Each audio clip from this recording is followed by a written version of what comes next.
कोही मान्छे चप्पल जस्तै हुन्छन्, साथ त दिन्छन् तर पछाडिबाट हिलो छ्याप्छन्।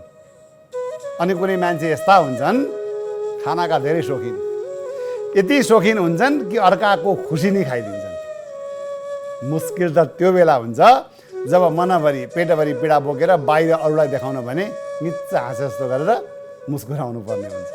हेर्नुहोस्, भोकाएको पेट, रित्तो गोजी र टुटेको मनले जीवनमा धेरै कुरा सिकाउने गरेको छ। नमस्कार, यो हो रजतपट र म हुँ प्रकाश सुवेदी। अलि पहिले त ससाना भाइ बहिनीहरूले मात्रै रजतपट अङ्कल भन्थे, अहिले त ठुलै मान्छेहरूले पनि रजतपट अङ्कल नै भन्न थालिसकेका छन्। राम्रै कुरा हो। जे होस्, कार्यक्रममा यहाँलाई हार्दिक स्वागत छ।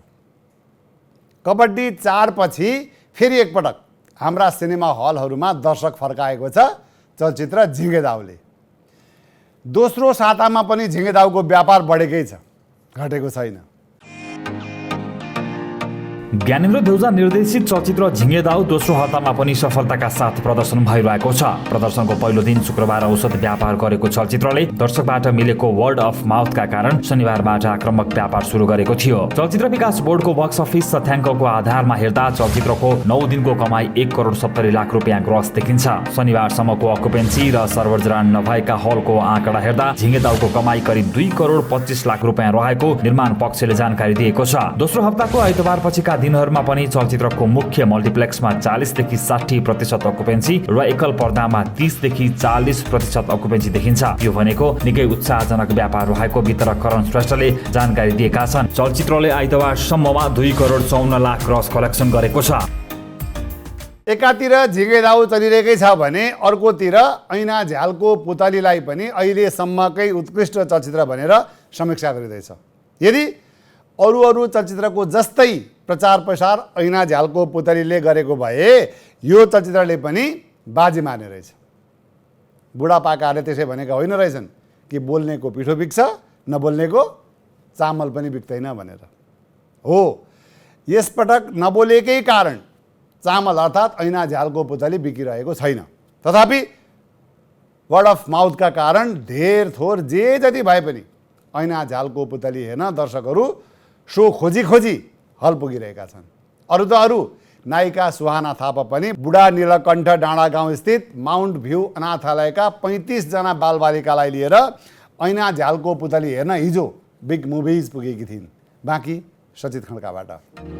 गत शुक्रबारबाट प्रदर्शनमा आएको चलचित्र ऐना झ्यालको पुतलीलाई दर्शकहरूबाट उत्कृष्ट प्रतिक्रिया प्राप्त भइरहेको छ। चलचित्र हेर्ने जति सबैले नै चलचित्रको खुलेरै प्रशंसा गरिरहेका छन्। चाहे ती आम दर्शक हुन् वा पत्रकार वा समीक्षक नै किन नहुन्, सबैले नै चलचित्रको खुलेरै तारिफ गरिरहेका छन् र आफ्ना सामाजिक सञ्जाल मार्फत चलचित्र हेर्न आग्रह पनि गरिरहेका छन्। यसै क्रममा अभिनेत्री सुहाना थापाले बुढानीलकण्ठ डाँडागाउँ स्थित माउन्ट भ्यू अनाथालयका 35 जना बालबालिकाहरूलाई ऐना झ्यालको पुतली देखाए सुहानाले बुधबार बिग मुभिजको एउटा हल बुक गरेर ती बालबालिकाहरूलाई चलचित्र देखाएकी थिइन्। चलचित्रको ट्रेलर हेरेदेखि नै आफूलाई चलचित्र हेर्न एकदमै मन लागेकाले आफू सँगसँगै बालबालिकाहरूलाई समेत चलचित्र हेर्न ल्याएको सुहानाले प्रतिक्रिया दिएकी छन्।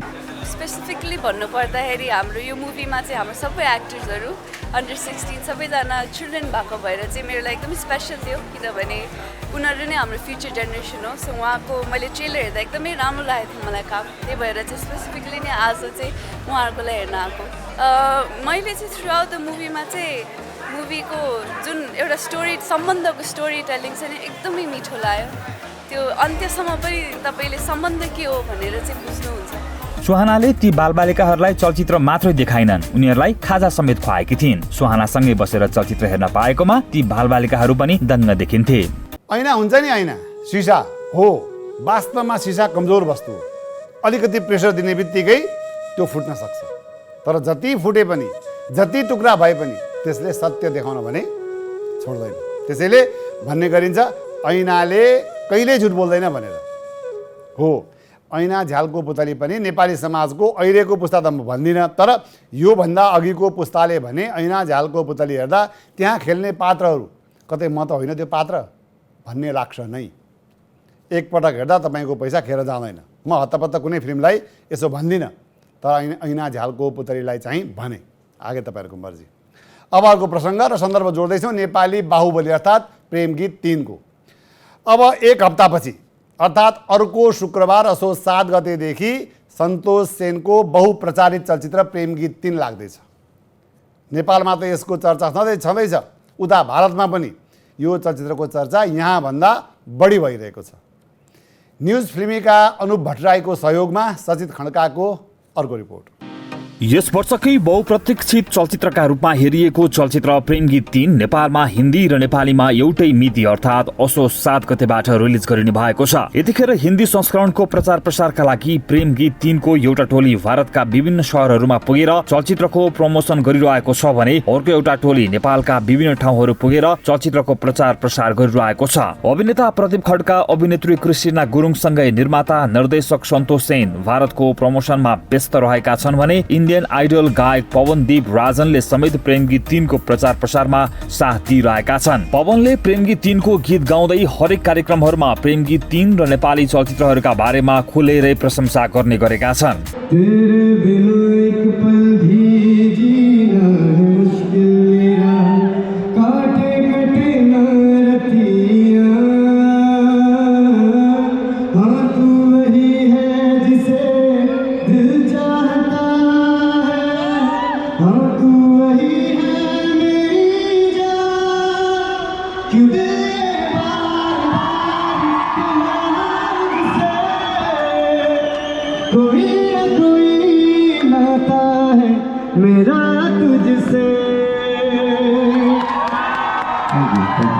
एक कोशिश थी और इतनी बड़ी मूवी में गाना करने का मौका मिला, बहुत कमाल है। और एक कहानी भी बताता हूँ, प्रेम गीत 2 जो है वो मैं इतनी बार देख चुका हूँ, तो ऐसा संजोग बना कि प्रेम गीत 3 में अपने आप गाना आ गया।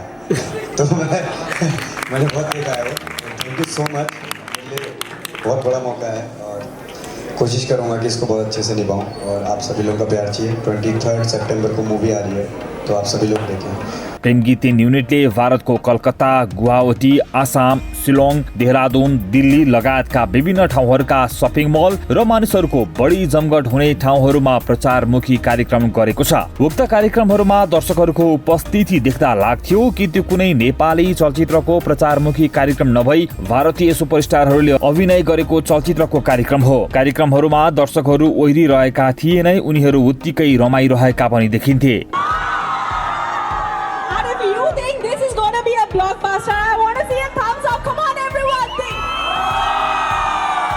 ताली र सिट्ठीले हल गुन्जेमान हुन्थ्यो अनि त्यसपछि प्रदीप र क्रिस्टिना नाचेर दर्शकहरूलाई मनोरञ्जन दिन्थे।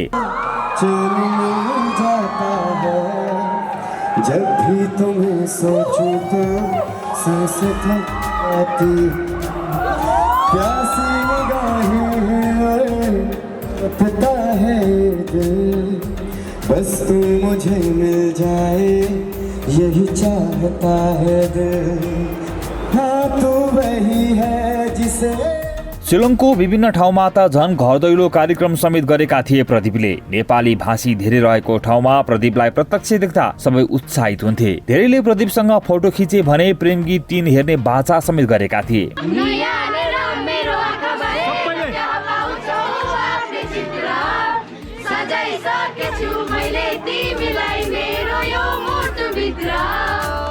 प्रेम गीत 3 टिमले भारतका विभिन्न शहरहरूमा पत्रकार सम्मेलनको आयोजना समेत गर्दै चलचित्रको बारेमा जानकारी गराएको छ। प्रेस मिटहरूमा बोल्न चाहिँ अलि बढी प्रदीप खड्का सक्रिय देखिन्थे। मिडियाले पनि उनीलाई खोज्थ्यो र अर्को कुरा प्रदीपको हिन्दी बोलाइ पनि कुनै पनि भारतीय कलाकारले बोलेको भन्दा कम सुनिँदैन थियो भने अंग्रेजीमा पनि प्रदीपको दखल राम्रै देखियो। और कोई जगह से सपोर्ट मिले ना मिले, ये नॉर्थ ईस्ट की तरफ से हमें मिलेगी जरूर, क्योंकि यहाँ से पहले से हमारा इतना बड़ा पवन भाई के गाना जैसा कोई ना कोई नाता है हमारा यहाँ, ये मान के आए हैं। अभी देखते हैं आप कैसे सपोर्ट करते हैं या फिर क्या सुझाव सलाह देंगे। हमारे ख्याल से इंडियन हिंदी फिल्म में इतना बड़ा गार्डन है, इसमें एक और फुल ऐड हो जाएगा तो और भी अच्छा लगेगा और एक इमर्जिंग इंडस्ट्री की तरह हम सब डेवलप होके आएंगे आगे आने वाले दिन pay. I've been working as an actor in Nepali film industry for past 7 years, and if you deduct these 2 years of COVID, then it would be 5 years. And this is my 7th film, and which is going to get released over 1500 screens and in 40 to 50 countries for the first time in 60 years of Nepali cinema history. This is the first time ever we are going to release the film in 2 languages, Hindi and Nepali, and it's going to get released worldwide with the help of UFO, G, Sparkling Studios and Madhu Entertainment. यता नेपालको प्रचारमा भने अभिनेता सुनिल थापासँगै गायक प्रताप दास अग्रपङ्क्तिमा देखिएका छन्। यिनीहरूले नेपालका विभिन्न सहर, मेला महोत्सव अनि स्कुल कलेजहरूमा प्रेम गीत 3 को प्रचार प्रसार गरेका थिए। भारतमा आफ्नो चलचित्रको प्रमोसन सकाएर प्रेम गीत 3 का चलचित्रकर्मीहरू विशेष गरी अभिनेता प्रदीप खड्का, अभिनेत्री कृष्णा गुरुङ र निर्माता सन्तोष सेन आज मात्रै नेपाल फर्किएका छन् र भोलिदेखि नेपाल केन्द्रित प्रचार प्रसारमा जुट्ने छन् रे। हामीले यस्तै जानकारी पाएका छौँ। हेर्नुहोस्, जित हार भन्ने कुरा पछिको कुरा हो, तर जित होस् या हार यसका लागि पहिला खेल्नु त पर्यो नि, होइन त? अनि नै थाहा हुन्छ कि जितियो कि हारियो भनेर। हो, यस्तै खेल खेलिरहेको छ प्रेम गीत 3 ले पनि। जितोस् मात्र होइन, कीर्तिमान कायम गर्न सफल होस्। हाम्रो अग्रिम शुभकामना प्रेम गीत 3 लाई। अब बाबरीको कुरा। प्रेम गीत लागेको 1 हप्तापछि अर्थात् असोज 14 गतिदेखि भने निर्देशक सुरेन्द्र पौडेलको बाबरी लाग्ने भएको छ। आज हामी चलचित्र बाबरीको सुटिङ हुँदा ताकाका दृश्यहरू सहित निर्माता र निर्देशकको विचार प्रस्तुत गर्दैछौँ। आफ्नो सन्तानको खुसीका लागि आमा बाबुले के मात्रै गर्दैनन् र सानो छँदा कसरी ठुलो बनाउने हुन्छ भने ठुलो भएपछि कसरी एउटा लाइन दिने भन्नेसम्मको चिन्ताले सताउने गर्छ आमा बाबुलाई। त्यसैले होला अभिनेत्री अदिति बुढाथोकीका बाबुआमा गणेश बुढाथोकी र पुष्पलता बुढाथोकीले पनि छोरीको लागि उनकै इच्छा बमोजिम चलचित्र निर्माण गरिदिए। चलचित्र हो बाबरी, जुन चलचित्र यही असोज 14 गते दशैंको फुलपाती भन्दा 2 दिन अघिदेखि देशभरका सिनेमा हलहरूमा प्रदर्शन हुँदैछ। चलचित्र निर्माण आफूलाई केही थाहा नभएको विषय भए तापनि आफ्नो सन्तानको खुसीका लागि चलचित्रमा करोडौँ लगानी गरेकी अदितिकी आमा चलचित्रलाई लिएर यतिखेर खुसी नै छिन्। अब भनौँ न, एउटा छोरीकै लागि इस्टाब्लिस भएर अरू सबैले काम पाउँछ भने किन नगर्ने भन्ने हिसाबले म आएँ। तर अब कस्तो भयो भने त्यहाँ देख्दा सबैको कामको दुःख देखेँ, त्यति मात्रै हो। अब यहाँ अहिले आएँ, अहिले चाहिँ कस्तो छ भने अब के हल नपाउने, अनि त्यहाँदेखि के रिलिजहरूको के हुने के नहुने के सुन्छु। मलाई त फेरि यस्तो पनि थाहा थिएन कि हल चाहिँ किन दिँदैनन् होला, अब बनाएपछि हल पाइन्छ होला भन्ने थियो कि, मलाई त थाहा थिएन नि त। अब हुन चाहिँ यसरी थाहा नभएर पनि आउन नहुने नै थियो होला कि के थियो होला त्यो त थाहा छैन। तर पनि अब चलाउनलाई चाहिँ झन् गाह्रो भन्नुहुन्छ सबैजनाले। अनि यसो बुझ्दाखेरि गाह्रै जस्तो पनि भइरहेछ। हुन त अब आउन लागेको छ, कति हल पाइन्छ पाइँदैन त्यो पनि अब स्योर त छैन म। त्यसो त आमा पुष्पलता बुढाथोकी आफ्नी छोरीसँगै पहिलोपटक सुटिङमा समेत गएकी थिइन्। सुटिङको गाह्रो साह्रो अप्ठ्यारो रमाइलो सबै उनले आफ्नै आँखाले देखिन् पनि। त्यही क्रममा सिक्किमको उत्तरी भागमा गीतको सुटिङ हुँदा ताकाको दुःख भने उनले हामीलाई यसरी साटिन्। सिक्किममा हामी उता नर्थ सिक्किम गएको थियौँ। अनि त्यहाँ जाँदाखेरि हामीलाई अब कहिले पनि त्यो हिउँमा नगएको भएर कसरी जानुपर्छ भन्ने पनि थाहा थिएन कि। हामीले त्यस्तो भनौँ न त्यही जाडो हुन्छ न्यानो लुगा लगाएर जाने हो भन्ने मात्रै थियो नि त, त्यो मात्रै थियो। अनि गएपछि अब त्यो हिउँमा लड्नुपर्ने उ गर्नुपर्ने। हुन त अदितिले मात्रै गरेको होइन, हरेक हिरो हिरोइनहरूले यस्तो कामहरू गर्नुहुन्छ सबैकै लागि। अनि यति गाह्रो भएको थियो कि यो त्यो अनुहारहरू त त्यो हिउँले सोरिएर सबै एकै ठाउँ पोको परे जस्तो, त्यो ओठहरू निलो भएर होइन, खान नसकेर। अनि पछि त्यहाँबाट फर्केपछि फेरि सिक्किममा नै त्यो अदिति त बिरामी नै भयो, हस्पिटलै लानु परेको थियो। अनि अब धीरजको पनि त्यो खुट्टामा त्यो हिउँ जुत्तामा छिरेछ बिचरा, उसले गर्न नसकेर निलो भएर कामेर होइन। त्यो गाह्रो नै थियो कि, गाह्रो त्यस्तो सिनहरू धेरै ठाउँमा भनौँ न गाह्रो नै थियो। अब गर्मीमा पछि फेरि अदितिलाई कस्तो छ भने एकदमै जाडो ठाउँमा उसलाई त्यो कोल्ड एलर्जी छ, तुरुन्तै बिरामी हुने। यता गर्मीमा फेरि उता धीरज लन्डन भएको भएर उसलाई गर्मी नै सहन गाह्रो हुने के। यता गर्मीमा चाहिँ फेरि धीरजलाई एकदम धेरै गाह्रो भएको थियो। अनि धेरै छ नि त्यस्तो, धेरै छ त्यस्तो, एकदमै त्यो गाह्रो नै हुँदो रहेछ कि। जे होस्, आजपर्यन्त पनि हाम्रो समाजमा चलचित्रमा हिरोइन हुने भन्ने कुरालाई त्यति राम्रोसँग लिइएको पाइँदैन।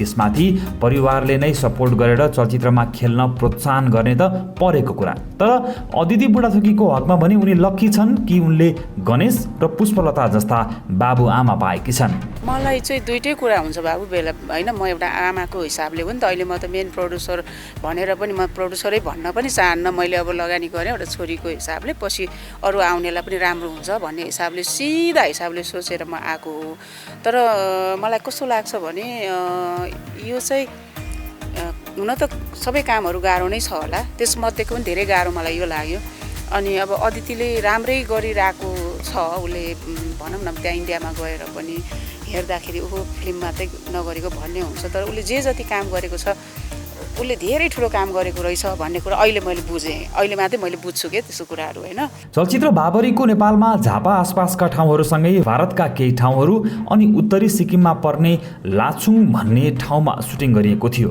चलचित्रलाई सुरेन्द्र पौडेलले निर्देशन गरेका हुन् सुरेन्द्र तिनै निर्देशक हुन् जसले अदितिका बाबुआमालाई रिजाएर यसअघि गृह नामक चलचित्रमा अदितिलाई हिरोइन बनाएका थिए तर यतिखेर भने उनी सुरेन्द्रले छोरी सँगसँगै बाबुआमालाई पनि एज अ निर्माता यो क्षेत्रमा भित्राएका छन् त्यसो त बाबरीको सुटिङ लकडाउन अगाडि नै सुरु गरिएको थियो लकडाउन लगायतका विभिन्न कारणले गर्दा चलचित्रको सुटिङ विभिन्न चरणमा गर्नु परेको थियो सुटिङ कहाँ कहाँ गरियो र कसरी गरियो भन्ने कुरामा सुरेन्द्रले हामीलाई यसरी जानकारी गराए हामीले पहिलोचोटि त तपाईँको 10 दिन जति सुटिङ गरियो त्यहाँबाट फेरि ब्रेक भयो कोरोनाले गर्दा सुटिङ गर्न पाइएन त्यो चाहिँ हाम्रो झापाको सेड्युल थियो त्यहाँपछि सेकेन्ड सेड्युलमा हामी सिधै कोरोना ठिक भइसकेपछि अलिक कम भएपछि सिधै हामी सिक्किम गयो सिक्किम गएर सिक्किमको 8-10 दिन छुट गएपछि फेरि हामी सङ्घको लागि लाचुङ गयो लाचुङमा चाहिँ धेरै नै गाह्रो थियो लगभग तपाईँको -10-12 डिग्री जति थियो होइन अनि सुटिङ गर्न एकदम गाह्रो त्यहाँबाट फेरि हामी बस्ने होटल र सुटिङ गर्ने स्पोटै तपाईँको 3 घन्टा लाग्ने गाडीमा त्यहाँ पुगेर सुटिङ गरेर फेरि बेलुका चाहिँ तपाईँको 2 बजे 3 बजे फर्किहाल्नु पऱ्यो फेरि हिउँसिउँ परेर डिस्टर्ब हुनु भएर त्यहाँ चाहिँ एकदमै गाह्रो भएको थियो मान्छेलाई बिहान उठ्न पनि गाह्रो खान पनि गाह्रो बस्नु पनि गाह्रो एकदम गाह्रो हिसाबले सुटिङ गरियो त्यही पनि गीत चाहिँ अब सुपरडुपर हिट भइसकेको छ मान्छेले मन पराउनु भएको छ अनि त्यही हो 2 सेड्युलमा सुटिङ सिद्धिएको हाम्रो एउटा चाहिँ अब झापामा आधी सुटिङ छ अरू चाहिँ सिक्किममा चाहिँ आधी सुटिङ छ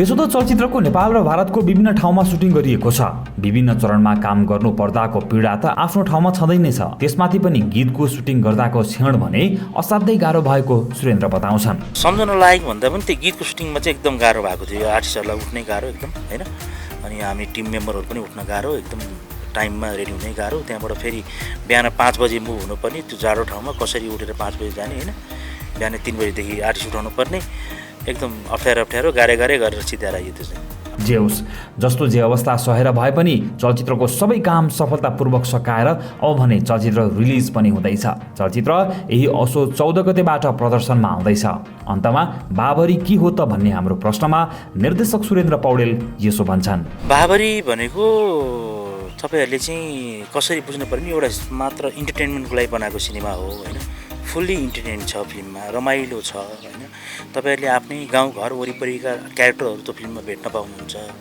देख्न पाउनुहुन्छ ट्रेलर पनि हेरिसक्नुभयो होइन तपाईँ गाउँघर वरिपरिकै साथीभाइको जस्तो क्यारेक्टरहरू छ हामीले आफूलाई देख्न सकिन्छ त्यो फिल्मभित्रमा त्यो फिल्मको पात्रहरूमा आफूलाई कम्पेरिजन गर्न सकिन्छ त्यो खालको फिल्म बनाएको छ एउटा रोमकम लभ स्टोरी फिल्म रमाइलो बनाएको छ फिल्म त्यही भएर नि दसैँ टार्गेट गरेर फिल्म हामीले दसैँमा ल्याएको अब आफ्नै कुरा अर्थात् आफ्नै टेलिभिजनको कुरा AP1 टेलिभिजनमा निर्देशक अमन प्रताप अधिकारीको इन्ट्री भए सँगसँगै थुप्रै नयाँ कार्यक्रमहरू पनि धमाधम इन्ट्री भइरहेका छन् अस्ति मङ्गलबारदेखि ख्याल ठट्टा नामक हास्य व्यङ्ग टेली सिरियल प्रसारण हुन थालेको छ भने अब चाँडै नै अरू 2 नयाँ सो पनि थपिने भएका छन् बाँकी यो रिपोर्टमा नेपालमा पहिलोपटक कवितामा आधारित रियालिटी शो द पोइट आइडलको निर्माण घोषणा गरिएको छ आइतबार पत्रकार सम्मेलनको आयोजना गर्दै शोका लागि अडिसन खुल्ला गरिएको समेत जानकारी दिएको थियो अमन प्रताप अधिकारीले निर्देशन गर्ने रियालिटी शोमा नेपाली भाषाका कविहरूको प्रतिभा विश्वमा पुर्याउने उद्देश्यका साथ यो आइडलको आयोजना हुने भएको हो शोमा प्रतिस्पर्धीहरूले कविता लेखन र वाचन प्रस्तुति गर्नेछन् सहभागी हुन चाहने इच्छुक व्यक्तिहरूले वाचन गरेको 2 मिनटको कविता अनलाइन मार्फत पठाएर आवेदन दिन सकिने समेत कार्यक्रममा जानकारी गराइएको थियो द पोइट आइडलको निर्णायकका रूपमा भने निर्देशक तथा अभिनेता अनु बराल लेखक उपेन्द्र सुब्बा अभिनेत्री सुरक्षा पन्त र कवि तथा गीतकार विप्लव प्रतीक रहनेछन् कार्यक्रम AP1 टेलिभिजनबाट प्रसारण हुनेछ पछिल्लो समय नेपालमा चलेका रियालिटी सोहरू भन्दा केही भिन्न प्रकारको भनिएको रियालिटी सो AP1 टेलिभिजनबाट प्रदर्शनमा आउने भएको छ। धेरै थरीका प्रतिभाहरू बीच एउटै मञ्चमा प्रतिस्पर्धा गराउने गरी सबै प्रतिभाको एउटै मञ्च भन्ने स्लोगन सहित नेपाल ट्यालेन्ट हन्ट प्रसारणमा आउन लागेको हो। साइना सहारा ग्रुपको लगानी रहेको नेपाल ट्यालेन्ट हन्टको निर्माणको सम्पूर्ण जिम्मा फ्लिकर आर्ट्स प्रणालीले लिएको छ। कार्यक्रम नेपाल ट्यालेन्ट हन्टका बारेमा फ्लिकर आर्ट्स प्रणालीका सञ्चालक विष्णु पन्ती यसो भन्छन्। जोसँग जे प्रतिभा छ त्यो चाहिँ यो प्लेटफर्म मार्फत चाहिँ उहाँहरूले सहभागी हुन सक्नुहुनेछ। त्यसको लागि चाहिँ हामीले डिजिटल अडिसन खुलाइसकेका छौँ। उहाँहरूले डिजिटल अडिसनबाट अहिले नै audition.nepaltalenthunट@gmail.com मा पठाउन सक्नुहुनेछ। कार्यक्रमको निर्णायकका रूपमा भने कलाकार निर शाह, गौरी मल्ल सँगै गायक सुगम पोखरेल देखिनेछन् भने फुर्बा शेर्पा र विष्णु पन्थीले कार्यक्रमको निर्देशन गर्दैछन्। नेपाल ट्यालेन्ट हन्ट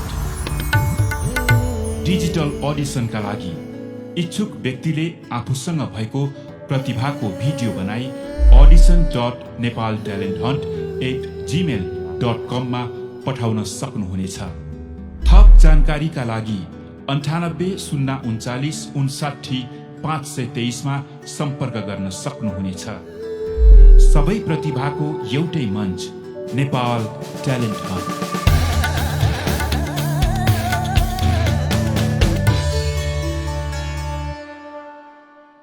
अब पालो रजतपट सारांशको।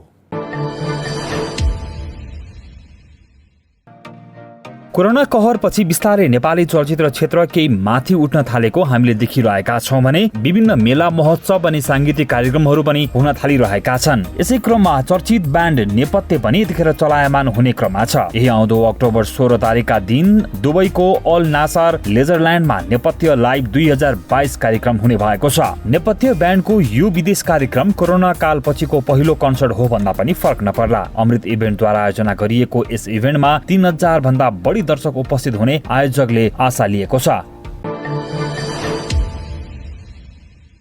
नेपाली मनोरञ्जनको क्षेत्रमा विविध क्रियाकलापका साथ सक्रिय M1 इन्टरटेनमेन्ट प्रणालीले पत्रकारद्वय ऋषि धमला र प्रकाश सुवेदीलाई सम्मान गरेको छ। गीतकार निर्मला थपलियाद्वारा लिखित गीती संग्रह सपनाको संसारको लोकार्पण तथा सोही गीती संग्रहमा संग्रहित आमा बोलको गीतको भिडियो सार्वजनिक समारोहमा पत्रकारद्वय धमला र सुवेदीलाई सम्मानित गरिएको हो। सार्वजनिक गरिएको भिडियोको गीतमा तारावीर पाण्डेको संगीत तथा प्रमोद खरेलको स्वर रहेको छ। संगीतकार पाण्डेले नै निर्देशन गरेको भिडियोमा सरिता लामिछाने, एलेक्स खड्का, ड्रिम दुलाल, मौसम खड्का र स्वरूप पुरीको अभिनय रहेको छ।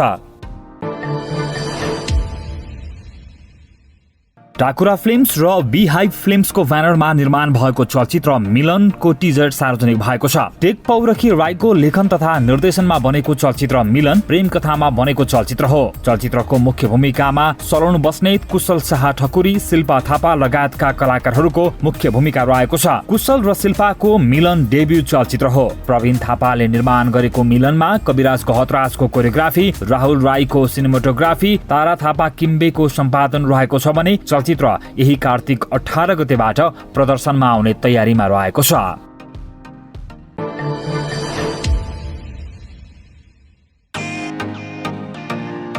चलचित्र गुलाबीको शुभ साहित्यसँगै छायाङ्कन समेत प्रारम्भ गरिएको छ।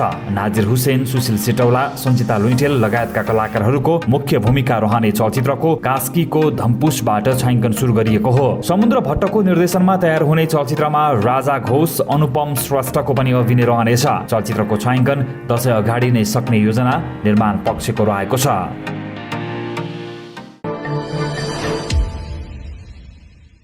सयौं नेपाली चलचित्रमा कला निर्देशक तथा वेशभूषा व्यवस्थापकका रूपमा काम गरेका दिवंगत चलचित्रकर्मी उद्धव भट्टराई जुङ्गेको परिवारलाई अमेरिकामा बसोबास गरिरहेका नेपाली कलाकारहरूको एउटा समूहले आर्थिक सहयोग गरेको छ। कला निर्देशक भट्टराईको भदौ 18 गते शनिबार बैतडीबाट काठमाडौँ आउने क्रममा यात्रारत बसमै निधन भएको थियो। अमेरिका बस्दै आएका निर्देशक सुरेश दर्पण पोखरेलको सक्रियतामा सञ्चालित रकम संकलन अभियानमा कलाकर्मीहरू दिलीप रायमाझी, जल शाह, शशाङ्क मैनाली, सुशील छेत्री, सारङ्गा श्रेष्ठ, अभय चन्द, बद्री लामिछाने, मुकेश आचार्य, जोयस पाण्डे, निरज बराल, गणेश उप्रेती, अरुणिमा लम्साल, नारायण त्रिपाठी, गोपाल अधिकारी, क्रिस रिजाल, सुधांशु जोशी, नवीन जनकर्मी लगायतले सहयोग रकम प्रदान गरेका थिए। कलाकर्मीको तर्फबाट सङ्कलित 1610 अमेरिकी डलर यानि कि नेपाली 2,05,000 रुपैयाँ मङ्गलबार चलचित्र निर्माता संघका महासचिव सुनिल कुमार थापा, चलचित्र कलाकार संघका उपाध्यक्ष मोहन निरौला, सञ्चारकर्मी प्रकाश सुवेदी सहितको उपस्थितिमा स्वर्गीय भट्टराईको परिवारलाई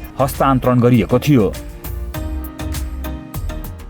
अहिलेको हाम्रो समाज कस्तो छ भने नि, हरेकलाई धनी बन्न मन छ।